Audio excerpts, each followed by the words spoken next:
Hi there, homespun friends. It's Sherry. I wanted to come to you today and talk to you about a hot topic right now, and that is the subject of food storage. Now, I know many of you that have been watching my channel have heard me mention that I'm adding to my food storage, and you probably wonder exactly what I'm talking about. Some of you have even asked me if I'm a prepper or a doomsdayer, and I'm really not a prepper or a doomsdayer. I am just a frugal housewife that tries to prepare ahead for any type of emergency that might happen in my family. And I think it's wise for us to do that. I think God is pleased when we're prepared. And so you do as He leads you to do in your house. Now, I've had a struggle with knowing exactly where to keep my food storage. I'm currently cleaning out a closet in my hallway that is about the size of a large pantry, and it has shelves in it. And I'm kind of cleaning out a good portion of that, and I'm going to use that for the extra foods that I'm storing up. And the types of things that I store tend to be canned goods, rice, pasta, some proteins, maybe tuna and things like that, that I put aside for those times when an emergency might happen.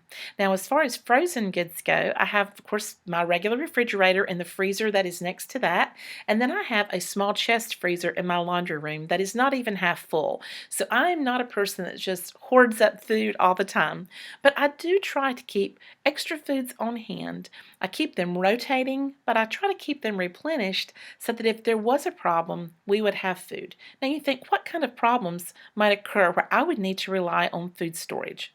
Well, for one thing, the weather. We have seen so many strange weather events in our world. And right here in the South, in North Carolina, where I live, we do get snow now and then, but a lot of times what we tend to get is ice. And when we get ice, it makes it difficult for the trucks to get in and restock the shelves in the stores. It even makes it difficult to get out to the stores and buy things. So it's nice if you can have some items on hand put aside so that you do not have to worry about risking life and limb to get out and try to bring food back into the home.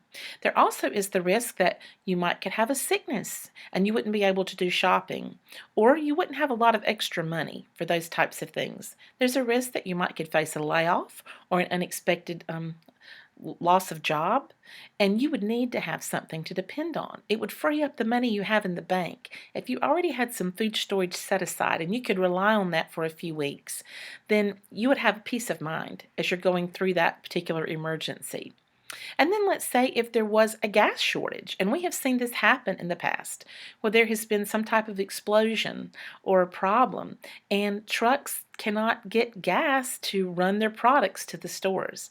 And so if anything like that was to occur and you had some food storage on hand, then you would be okay for a few weeks until things were resolved and the trucks could get back on the road, and you would have peace of mind in knowing that you don't have to go to the store right this minute to get something. And of course, we know that there could be a crisis in the world. There could be a terrorist attack or any number of things that could happen. Now, I don't particularly like to think in those terms because my trust is in the Lord. It's not in what I can do, it's not in my own strength, it's in Him. And I know that He will look after me and take care of me and my family. But He also expects me to do my part and to be prepared where I'm able. And so, one of the things I like to do is pick up the extra goods, and it can also be paper products, toilet paper, and things like that, and I store them up. Right now, I'm storing them in a section in my dining room. It doesn't look very pretty. It's kind of in the floor. And when you've seen some of my videos from that area, you may have seen my little food storage stack growing up near the window. But I'm preparing the little pantry closet, and I'm hoping to start using that very shortly to put my goods in there and just keep rotating them so that they do not go out of date. Most canned goods have a pretty long date anyway. And then I will be able to take care not only of me and my husband, but I have 4 adult children, and 3 of my adult children have children of their own. And there's any number of things that could happen to their families, whether it might be a job layoff or a sickness, where they would need to come in and rely on my food storage or the stocks that I have to help them get through a difficult time. And if I can find things when they're on a reduced price or a good price and I can stock up ahead, then I'm not only able to help me and my husband, but then at a good price, I can also help those that I love the most. And so I try to think ahead in those terms. Now, I would be curious to know from your perspective, do you have a food storage? What do you like to put in your food storage? Where do you keep it?